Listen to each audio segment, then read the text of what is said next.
Hello tout le monde, je vous fais une vidéo aujourd'hui pour vous montrer ce qu'est le tirage de la roue astrologique parce que ça peut être peut-être un peu flou, voire carrément ça ne peut ne rien vous dire à quoi il sert ce tirage, pourquoi il est vraiment intéressant. Donc j'ai disposé ici sur le tapis et je vais vous expliquer, ne vous inquiétez pas, déjà je trouve visuellement super beau ce tirage, ça fait un très beau soleil. Quand est-ce qu'on utilise ce tirage? On peut l'utiliser toute l'année. En fait, ce tirage va nous permettre de voir sur les 6 mois à venir ce qui va se passer dans 12 domaines de vie, que je vais vous expliquer dans un instant. Alors moi, je le fais sur les 6 mois à venir. Traditionnellement, il se faisait sur l'année. Moi, je trouve que sur l'année, sur une année, il se passe tellement de choses en ce moment, ça bouge tellement vite que sur une année, ça peut, entre le moment où on fait le tirage et la fin de l'année, il peut y avoir des changements, hein. On a toujours notre libre arbitre, hein, je le répète. Le tirage vous montre dans quelle direction vous êtes en train d'aller, mais sur 6 mois, on reste, pardon, on reste encore quand même pas mal aligné sur les énergies. C'est rare que ça change vraiment, mais sur un an, c'est un peu plus compliqué et surtout, plus on va regarder sur une large période, moins on va avoir de détails. Donc sur 6 mois, on a quand même beaucoup plus, c'est quand même beaucoup plus précis. Donc moi, je le fais sur 6 mois. Maintenant, si quelqu'un veut le faire sur une période plus longue ou même plus courte, hein, si quelqu'un veut le faire sur les 3 mois ou sur le mois, hein, même, ça se fait aussi. Maintenant, voilà, moi, je suis vraiment ouverte à ce que chacun veut, mais on va dire que la base, on va dire, se fait, que je fais moi, je fais sur 6 mois. C'est bien de le faire, on peut le faire n'importe quand dans l'année. Ça peut être bien de le faire en début d'année, au mois de janvier, vous voyez, ou fin décembre, comme ça vous voyez vos 6 premiers mois de l'année. Moi je le fais pour moi à ce moment-là. Je le fais aussi aux périodes anniversaires. Moi qui suis Gémeaux, ça tombe bien, ça c'est pour les 8 mois suivants, comme c'est au mois de juin. Donc ça me fait finalement un tirage début d'année et milieu d'année pour la fin d'année, mais on peut le faire n'importe quand, hein. C'est un tirage que je fais toute l'année, à n'importe quelle période, ça vous montre sur les 6 mois à venir.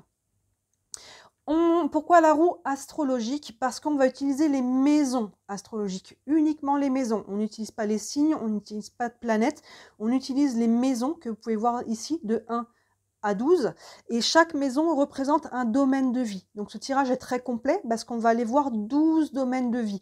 Alors pour ceux qui s'y connaissent en astrologie, chaque maison peut représenter pas mal de choses. Pour ce tirage-là, on va aller à l'essentiel. Par exemple, la maison 7, c'est la maison des unions, des accords, des partenariats, pas uniquement dans le sentimental. Moi, dans la roue astrologique, cette maison 7, j'utilise que dans le sentimental, sinon on ne va pas retrouver ce domaine du sentimental ailleurs. Vous voyez? Donc là, on prend vraiment ce qui est dominant pour avoir vraiment un panel d'un peu tous les domaines. Ces maisons, quelles sont-elles? La maison 1, ça va être l'être. Donc, c'est tout ce qui va vous concerner vraiment en profondeur, votre être, ce qui va être déterminant pour vos 6 mois à venir ou la période sur laquelle on regarde. Et là, les cartes, moi j'en tire deux, hein, j'en tire deux. Une base généralement de tarot que je complète avec un autre jeu. Le deuxième jeu peut vraiment varier. Ici, j'ai mis le normand parce que les cartes sont plus petites pour que ça rentre surtout dans le schéma de la vidéo. Mais voilà, et après, je peux... Quand on découvre les cartes au fur et à mesure, donc quand je les tire, elles sont retournées. Là, je les ai mis tous face visible pour que ça soit plus clair pour vous. Mais on retourne les cartes maison par maison. Et si les deux cartes sont encore un petit peu floues, hein, on va après tirer des cartes encore complémentaires. Maintenant, avant de tirer les cartes complémentaires, généralement, on attend d'avoir toutes les cartes retournées parce qu'on va vite se rendre compte que des maisons, déjà celles qui se font face vont se parler, mais par exemple que la maison de l'avoir, ici la maison 2 peut avoir un lien avec le professionnel ou d'autres choses. Vous voyez, donc une fois, les maisons entre elles vont déjà apporter plus de profondeur et donc à la fin du tirage, s'il reste des petits flous, on prend encore des cartes complémentaires. Donc l'être, la maison 1 c'est l'être, la maison 2 comme je viens de le dire c'est l'avoir, donc l'avoir c'est les biens matériels et les finances. Le 3 ça va être la vie en société, vous et les autres, vous dans la société, ça peut représenter plusieurs choses, encore une fois c'est les cartes qui vont sortir, qui vont vraiment nous indiquer le détail. La maison 4, c'est la famille. La maison 5, c'est les loisirs et les enfants. Les deux sont ensemble parce que les loisirs et les enfants, encore une fois, les cartes vont nous préciser si on est plus sur l'aspect loisir ou plus sur l'aspect des enfants. Si vous avez des enfants, si vous travaillez dans le domaine de l'enfance, peu importe les enfants. Et les deux sont ensemble parce que souvent, les loisirs, c'est ce qui nous rend heureux, c'est la créativité, c'est la joie, c'est ce qui nous fait nous sentir bien. Et ça peut avoir un lien directement avec l'enfant intérieur. C'est souvent le cas. Dans beaucoup de tirages, ça nous ramène à l'enfant intérieur par rapport à ce que la personne, ce qui la rend heureuse. Mais encore une fois, c'est des cartes qui vont vraiment nous préciser ça. La maison 6, ça va être la santé et la vie quotidienne. Si on est sur la santé, on va être plus sur la santé physique. Et sinon, c'est vraiment ce qui va dominer pour votre vie quotidienne. Donc encore une fois, les cartes vont nous dire si c'est le quotidien relationnel, professionnel, financier ou autre. La maison 7, comme je disais, ici, on va se concentrer sur la vie sentimentale.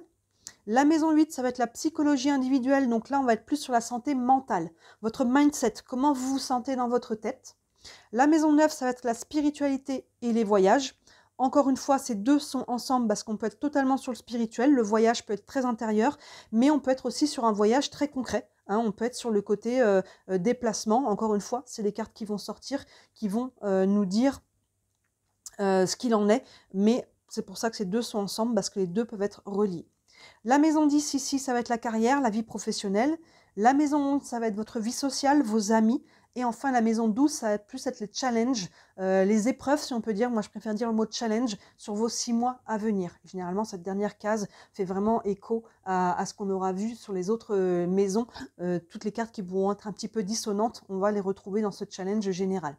Donc voilà la roue astrologique. Moi, j'aime beaucoup ce tirage. Déjà, je le trouve visuellement très très beau. Et généralement, à la fin de ce tirage-là, je prends encore une carte d'oracle que je place au centre avec un message. Hein, un message pour venir résumer, si on peut dire, ce tirage-là.